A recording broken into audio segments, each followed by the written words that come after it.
Right, we need to talk about vaccines.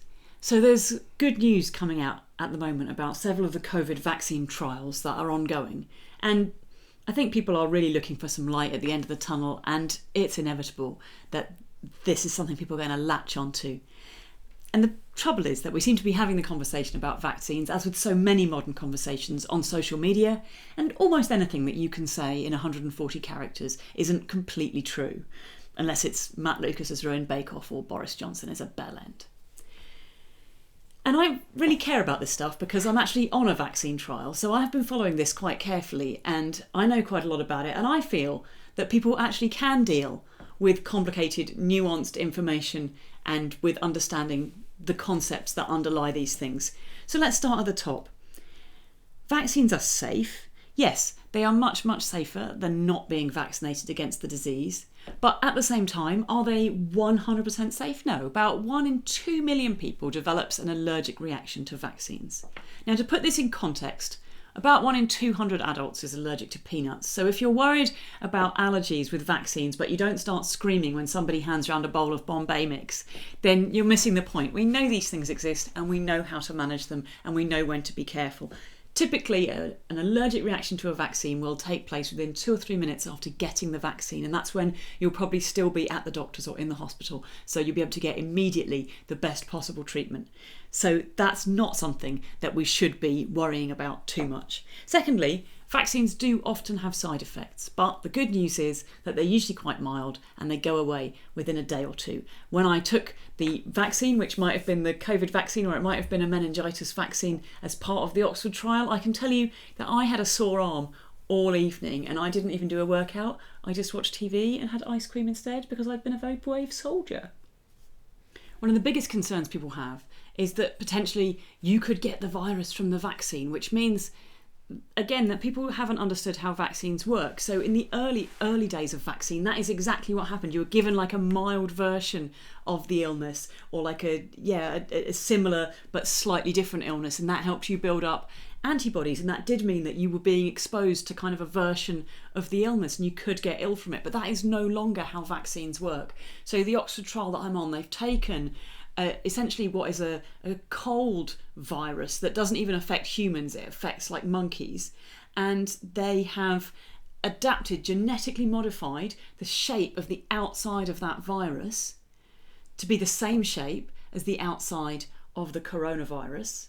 And then when they inject that into your body learns how to make antibodies which fit onto a virus that has that external shape, and that means that later on, if you do get coronavirus, the antibodies your body already has are ready to latch onto it and neutralize it. So, but at no stage are you being given anything that contains any actual, even neutered coronavirus. There's no coronavirus in the vaccine. Now, the other thing that can happen, and does happen, is that there can be coincidental medical issues. So some people take a vaccine and then the next week they get ill or they're diagnosed with something. And it's easy to look at that and go, the vaccine has caused it. That's what happened last week. I had my vaccine and that's why I've been diagnosed with a brain tumour. But of course, also last week, you had a conversation with Shirley about her new pet grooming parlour that was really annoying. And you're not looking around going, oh, Shirley's caused my brain tumour. You're like, I really should stop asking her questions about her business. It's not something I'm interested in. The fact is that in order to establish whether there is any link between these medical conditions and the vaccine, what we do is a trial, which is exactly what is ongoing, where we give the vaccine to a huge group of people and we give a placebo, not the vaccine, to another huge group of people. And then we monitor those groups to see how many medical conditions of all kinds pop up in both of those groups. And actually the vaccine trial that I am on was stalled a couple of months ago for exactly that reason. Somebody who had had the vaccine developed a medical condition and they wanted to stop and just make sure whether that medical condition could possibly have been caused by the vaccine. Of course, they went into it, looked into their medical history, looked into all the details, established that in fact the medical condition had been around since before they'd been administered with the vaccine. And that's why they were able to then continue with it. Now, the other thing is that it's really, really easy to believe conspiracy theories about the vaccine for this reason. It is the government that is telling us that we're all going to have a vaccine at the moment. And they've been wrong about literally everything else that they've said. And nobody trusts a single freaking word that they say. And it seems quite weird to say, look, don't trust the government, but you can trust AstraZeneca or Pfizer.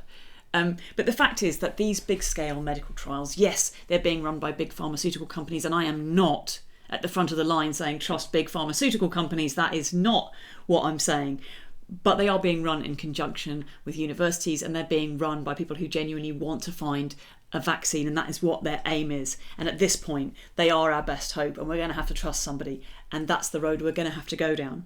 And remember that none of the vaccines that are being developed so far are showing a 100% effective rate. Everybody has different immune systems, and to find a vaccine that causes the right immune reaction in 100% of cases is very, very tricky. So we're looking at a 90 to 95% success rate in creating resistance to the virus. And that's why it's really important that absolutely everybody takes a vaccine when it's made available, because that way the number of people who are still susceptible in our society is as small as we can possibly make it.